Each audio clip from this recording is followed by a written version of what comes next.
So good morning. Thank you for joining us today.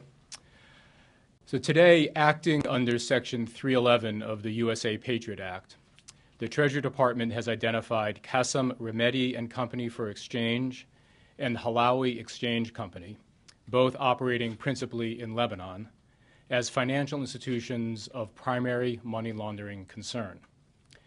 We have taken this action because Remedi Exchange and Halawi Exchange use their money exchange businesses to move millions of dollars annually on behalf of narcotics traffickers and money launderers, and for the benefit of Hezbollah. This money moves internationally, and a good portion of it comes to banks here in the United States. We have taken this action today to protect the U.S. financial system from the illicit proceeds flowing through Remedi Exchange and the Halawi Exchange, to disrupt their activities, and to deprive the international narcotics traffickers of key access points into the financial system. Today's action is part of a broad, long-standing U.S. government campaign against the Hezbollah-linked Ayman Juma narcotics and money laundering network. We first designated this network for sanctions in January 2011 for laundering hundreds of millions of dollars in drug proceeds throughout the Americas, Europe, and the Middle East.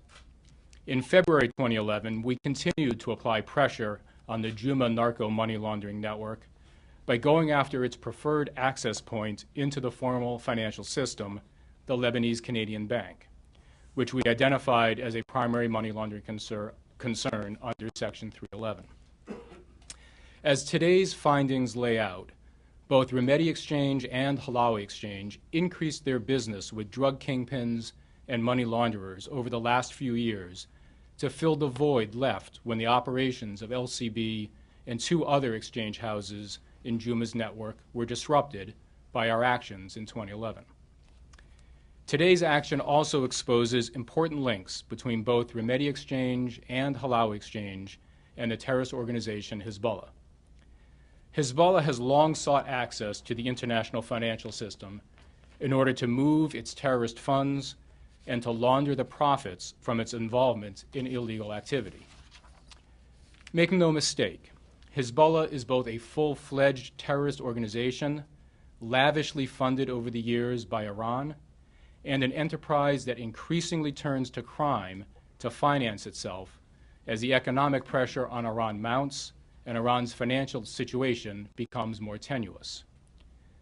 Section 311 of the Patriot Act was designed to protect the U.S. financial system from precisely this type of illicit activity: the abuse of financial institutions by drug traffickers, money launderers, and terrorist groups like Hezbollah that affects the U.S. Now, this is the first time that we have used Section 311 to target an exchange house, a non-bank financial institution. These institutions provide vital services in many countries, including Lebanon. But we have also seen that money exchanges have been exploited by money launderers, on occasion due to the complicity by those operating the exchanges, and in part due to weak regulatory supervision. Section 311 is a flexible tool and can be deployed to disrupt our adversaries regardless of the type of financial institution they seek to use. In conjunction with today's findings, Treasury is also issuing a notice of proposed rulemaking and an order. The notice proposes to forbid any U.S. financial institution from maintaining a correspondent account for either Remedi Exchange or Halawi Exchange, or for any foreign financial institution that uses its U.S. correspondent account to process transactions for either exchange. If adopted, this rule would effectively cut off Remedi Exchange and the Halawi Exchange from the U.S. The order, which is immediately effective and stays in effect for 120 days, requires U.S. financial institutions to collect and report certain additional information regarding transactions with Remedi Exchange and Halawi Exchange. This information will provide FinCEN and law enforcement greater insight into transactions by the exchanges, which in turn will help us to continue following the money trail exposed by today's action. Finally, a word about Lebanon's financial sector. The Lebanese financial sector is an integral part of the Lebanese economy, and today's actions are not an indictment of the Lebanese financial sector as a whole, but rather expose those actors who abuse it. Treasury maintains an ongoing and active dialogue with Lebanese authorities and with the Lebanese banking sector itself to underscore the importance of vigilance with respect to narco money laundering and other illicit financial activity. We are working closely with the Lebanese regulators and private financial institutions to help address the concerns highlighted by today's action. Above all, Treasury is acting today to protect the U.S. financial system from exposure to illicit activity. We will continue to work with our partners across the federal government and around the world to target any individual or institution that attempts to run illicit transactions through the U.S. Treasury's actions today would not have been possible without the support from our law enforcement partners at the Drug Enforcement Agency, the Customs and Border Protection, the Federal Bureau of Investigation, and the New Jersey State Police. I wanted to express our sincere appreciation for the close cooperation that we've received from these agencies. With that, I will turn this over to Special Agent in Charge, Derek Maltz.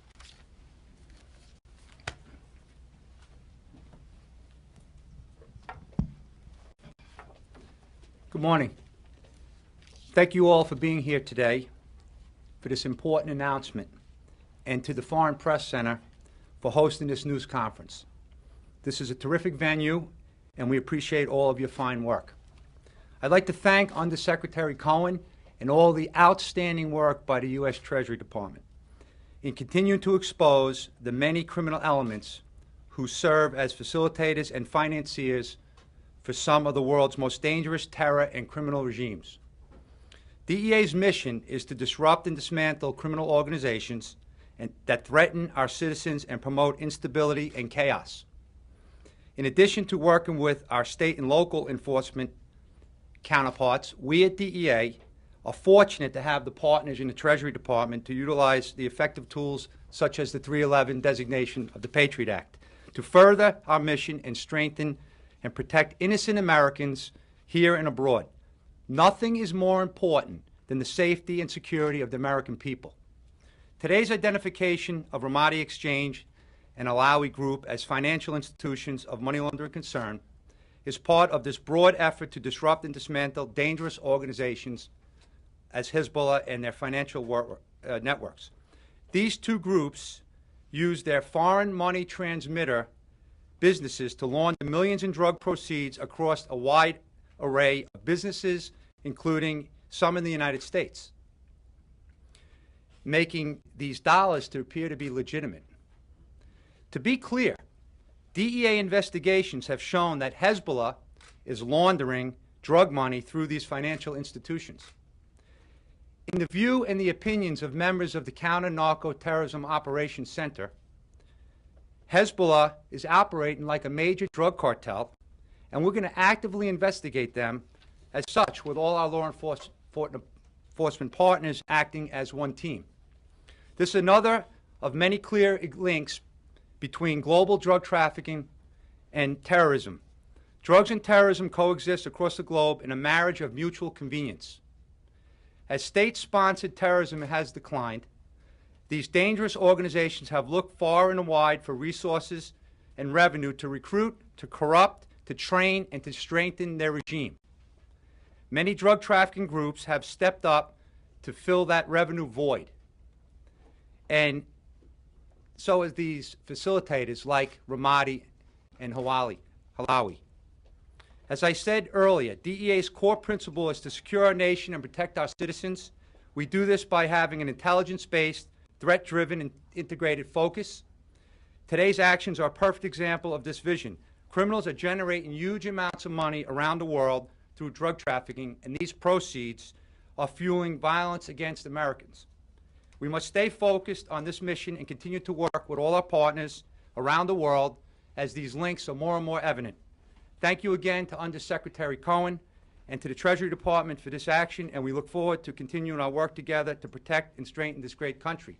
I'd also like to acknowledge the amazing work of the Department of Homeland Security, Customs and Border Protection, They were an integral part of our team, and along with the FBI and the New Jersey State Police. Thank you.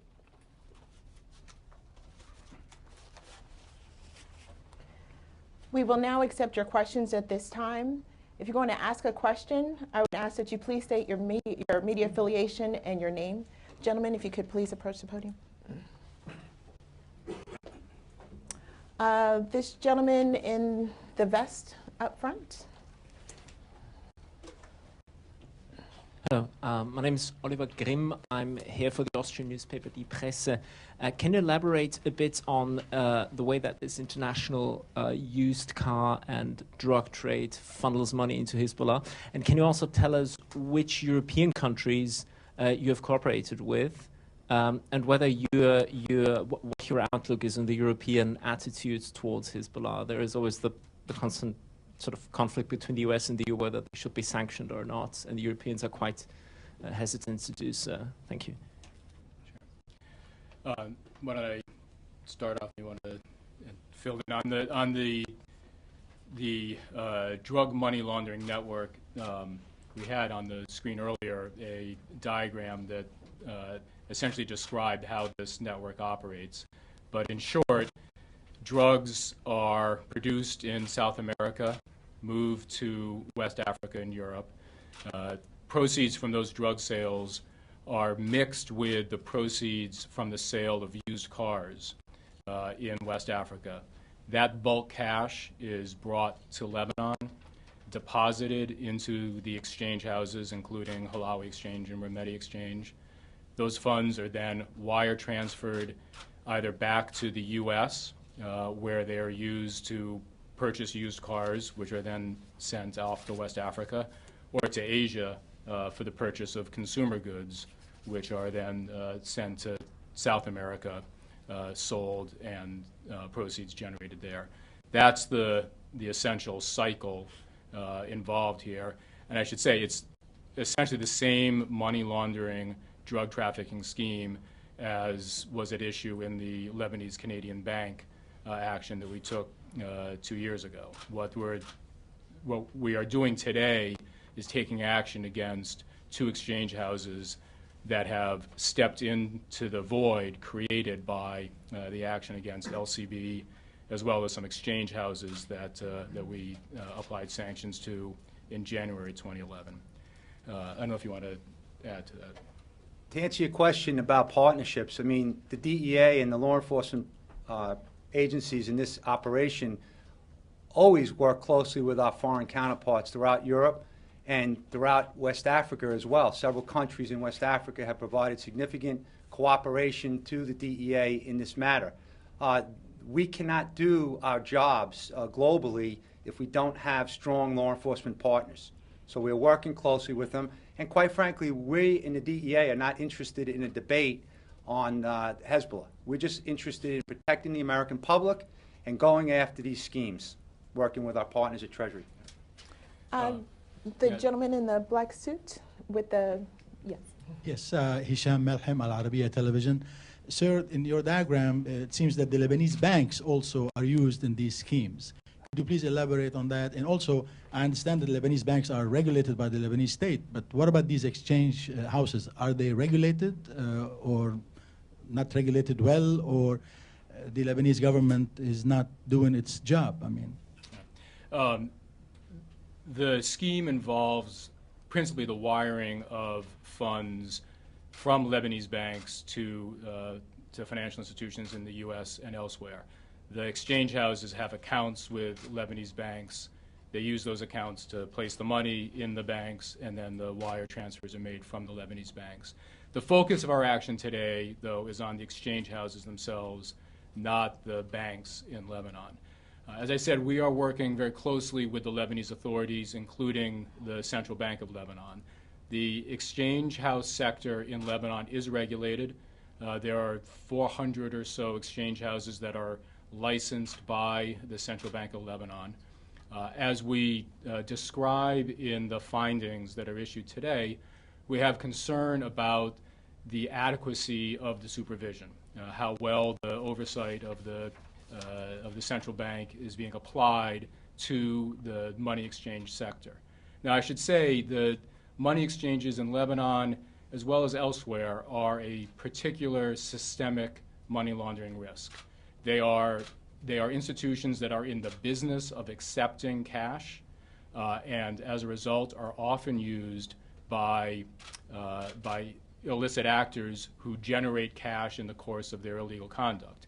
So the supervision of money exchange businesses, what we call here in the United States money services businesses, is very important. It requires careful focus by the regulators because there is a heightened risk that those sorts of institutions can be used by money launderers.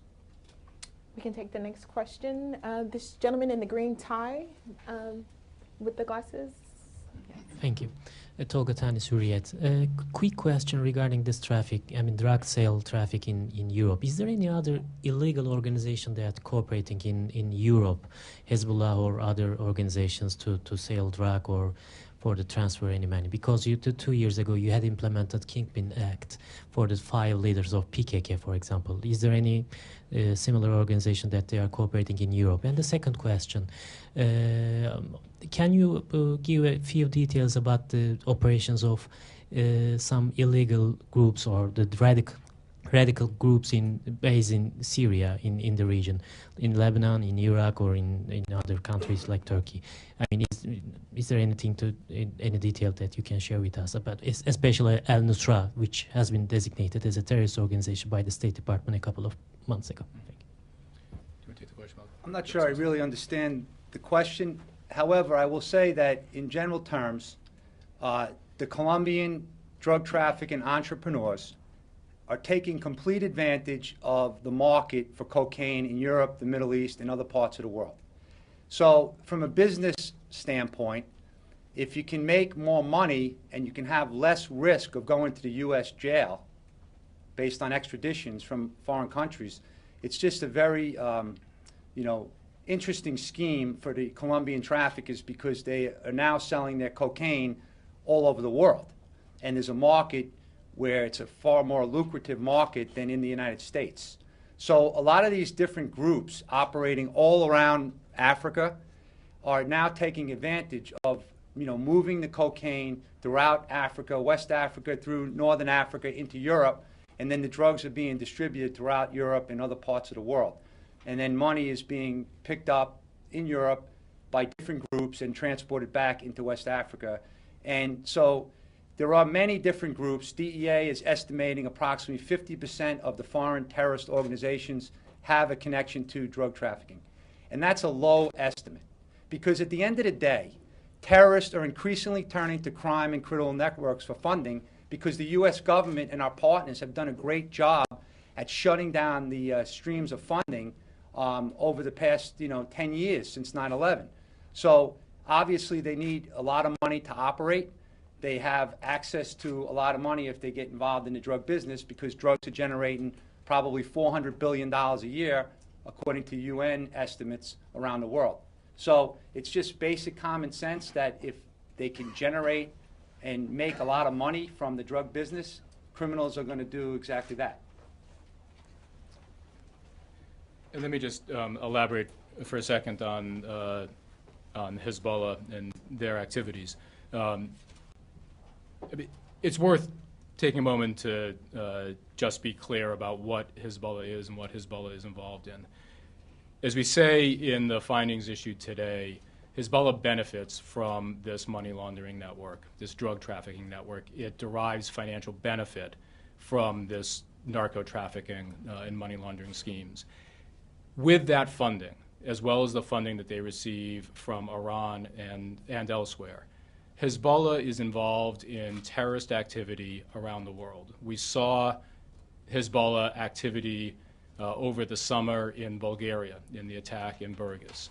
We see Hezbollah in Syria today, working with the Iranians in essentially a joint venture, the Jaish al-Shabi militia that has grown up in Syria, working hand in hand with the Iranians on behalf of the Assad regime as the violence and the brutality that the regime there is inflicting on its people continues. Hezbollah is a very dangerous terrorist organization that, as Special Agent Maltz indicated, is turning more and more to criminal activity to fund itself as its historic sources of revenue have become more tenuous. So part of what we're doing today is shining a light on Hezbollah's activities, shining a light on how Hezbollah gets funded, as well as taking action to protect the U.S. financial system from this flow of illicit proceeds. We're going to take, we have so many questions. We're going to have to keep moving, though. So I'm not exactly sure what your question is on al-Nusra. You're right. The U.S. government, State Department designated al-Nusra as a terrorist organization in December of last year because of its affiliation with al-Qaeda in Iraq. We obviously stand by that, that designation. Al-Nusra is an al-Qaeda affiliated entity. We're going to take one more question from Washington, and then we'll go to New York. This woman in the purple up front. Laura Haim from Canal Plus ITV French television. Did you find some French banks involved in this money laundering in Lebanon? And my second question is, did you find some Islamist group in Europe related to the money laundering other than Hezbollah? And I'm thinking about Islamist groups like Salafist or Al-Qaeda related. So our focus in the action today is on these two exchange houses, no financial institutions in particular, whether in Lebanon or in France. And again, the only terrorist group at issue in the action today is Hezbollah. Okay, we're going to go to FPC New York. Please ask your question. Thank you. Since today is the first enactment of Section 311 of the Patriot Act, do we expect that in the coming time we're going to see more cracking down on the exchange bureau model of business, which is all over the Middle East, whether in Egypt, in Lebanon, in Kuwait, Emirates, etc.? My second question, why do Hezbollah need to launder money since its activities are not really legal? They would purchase arms, they would finance operations, they would pay their militias. Why do they need to have legitimate source of money to finance their operations? Thank you. With respect to the money exchanges, this is our first use of 311 with respect to money exchanges, not our first use of 311. We have taken other action against money exchanges under other authorities. We have designated in January 2011 3 exchange houses affiliated with the Juma network that were involved in his narcotics trafficking. But your point is a good one. These money exchanges exist all around the world. We have them obviously here in the United States. They are also in many countries in the Middle East and elsewhere. As I said earlier, these businesses are in the business of taking in bulk cash, converting one currency to another, transmitting funds. That is a money laundering risk. We are going to continue to focus on that both domestically and internationally as we take steps to combat money laundering and illicit financial activity overall. I'm now forgetting what the second question was. Can you repeat the second part? Why do Hezbollah needs to launder money since its operations are not really legal? Hezbollah, like any other criminal enterprise, wants to convert cash into usable funds that can be transferred through the formal financial system. So by placing cash into the exchange houses, that cash then gets converted into essentially electronic funds that can then be moved around the world and appear to be legitimate, but also can be more readily used to purchase what is they want to purchase, spend it how they want to spend it. Okay, we're going to go back to Washington for a question. If I can get this woman in the turquoise blue in the middle, and then we'll come up front after that. Thank you. Okay. Leila Ben Raja from the Algerian news agency APS. So my first question, how do you see the position of Algeria, which is against to payment the ransom to the terrorists in the Sahel region?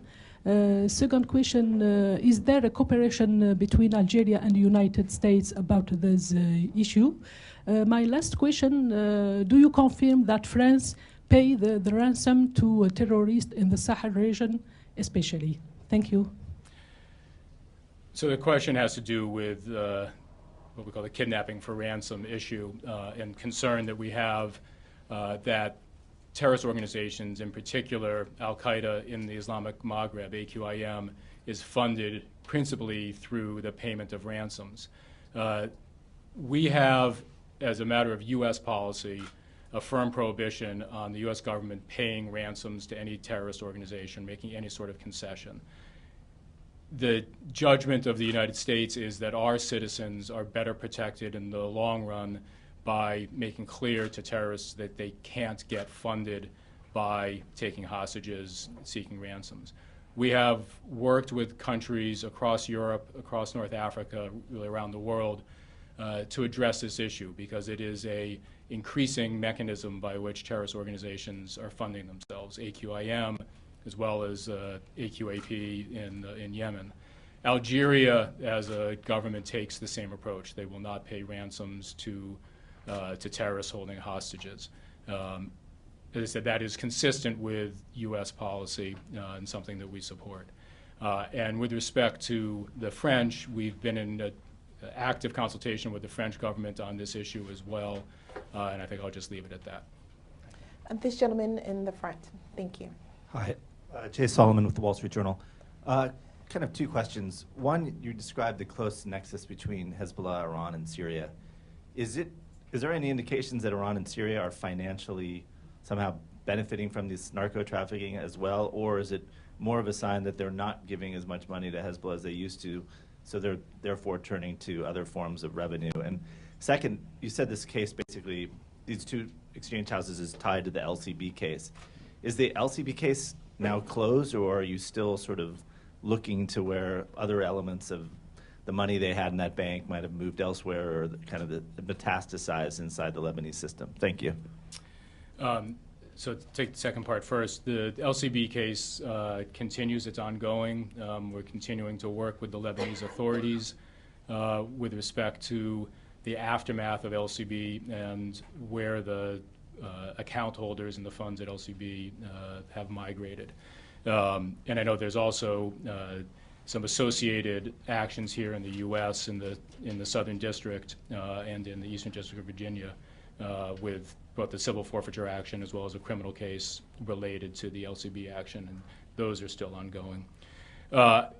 With respect to the Iran-Syria Hezbollah connection, the focus here is that Hezbollah benefits financially from this narcotics trafficking network and the money laundering networks that we've described today. That's the key to this, and as you note, one of the reasons that we see Hezbollah turning to this sort of financing is because of the greater difficulty Iran is having these days in providing financial support as part of its state sponsorship of terrorism. I don't have anything to add with respect to whether Syria or Iran may be benefiting from the activity that's at issue in today's actions. I'd just like to add one point on the question about LCB. And 2 years ago, thanks to our partners at Treasury, we were able to announce the 311 action against LCB. And after that action, investigatively, we developed a lot of leads. And in addition to that, because the banks in Lebanon probably believed the U.S. government was not capable of getting to their money, we had a subsequent action with the U.S. Attorney's Office in Southern District of New York. In August of this past summer, we received $150 million from another bank in Lebanon because we identified the movement from LCB through a couple of different banks. So in regards to your question, we are not going to stop pursuing this network, this scheme, until we feel confident that we put them out of business, and we have a long way to go. We're going to go to the Foreign Press Center in New York, and then after that, we're going to take that young lady in the back in the red sweater. Foreign Press Center in New York, can you ask your question, please? Good morning, gentlemen. Alexei Osipov for Israeli Russian Novosti. My question is to Mr. Maltz. Mr. Maltz, after announcement of today's briefing, I got a lot of response and comments from my colleagues from different countries, and most of them said me, listen, Alex, you have the wow opportunity to see and to ask some question, the special agent. So kind of American Bond, James Bond. And Mr. Maltz, could you give some details, some words about the most interesting, dangerous operation during your career in the drug enforcement administration that you operated, maintained, maybe participated, maybe in the Middle East? Today, we're not going to talk about my career. We're going to talk about the outstanding law enforcement work that's being done with our partners in Treasury and around the world to go after terror networks, drug trafficking groups. I'm sorry, I can't expand more on my personal career. Okay, and right there in the back. Thank you very much. Thanks for taking my question. This is Anna Yukanana from Reuters. Just a simple question first. How much money is Hezbollah actually getting from these networks, if you could give an estimate of that? And then it seems you talk about these exchange houses stepping in to fill the void from the Lebanese Canadian bank. Do you see a worry that smaller and smaller financial organizations are going to step in once you're kind of the banks that actually care about having corresponding relationships with the United States are getting sanctioned? And does that make it more difficult to prosecute? And related to that, you don't go after the used car dealerships in the United States, and I was just wondering why that is. Thank you very much. Well, it is an active investigation. As you can imagine, an investigation this global is very complex. So collectively, with all the agencies, we are piecing together the puzzle. It is a complex puzzle. We have made significant strides already. In the U.S. Attorney's action, we did a civil action of $480 million against Lebanese Canadian Bank and 30 businesses in the United States. We've addressed some of the issues with these businesses, but as you can imagine, this is a very complex organization, and we are pursuing that is to the best of our abilities and working with everybody that we can work with on this. We only have time for one more question. The woman who's in the center in the gray blazer with the white blouse on, who's been patiently waiting for her turn. Yes, hi, Joyce Karam with Al Hayat newspaper. I wanted to ask you, how would you like the Lebanese government to respond to this? And I know you said this does not target, is not a condemnation of the financial system, Lebanese, but these institutions are in Lebanon. So what's your broader message on that? The way that we would like the Lebanese regulators to respond, and the broader message is the same, which is that the Lebanese regulators have the ability to exercise oversight over these institutions, over the money exchange sector as a whole in Lebanon. We think it is essential for the Lebanese regulators, as well as regulators in other countries, to recognize the risk posed by money exchange businesses and to apply the appropriate level of supervision and scrutiny to make sure that that set of financial institutions are operated in a safe, secure, and sound manner. With respect to these two exchanges, I think our hope is that the Lebanese regulators will look at the action we've taken today, take it on board, and consider what the appropriate action may be under their own authorities. Leave that for the Lebanese authorities to decide.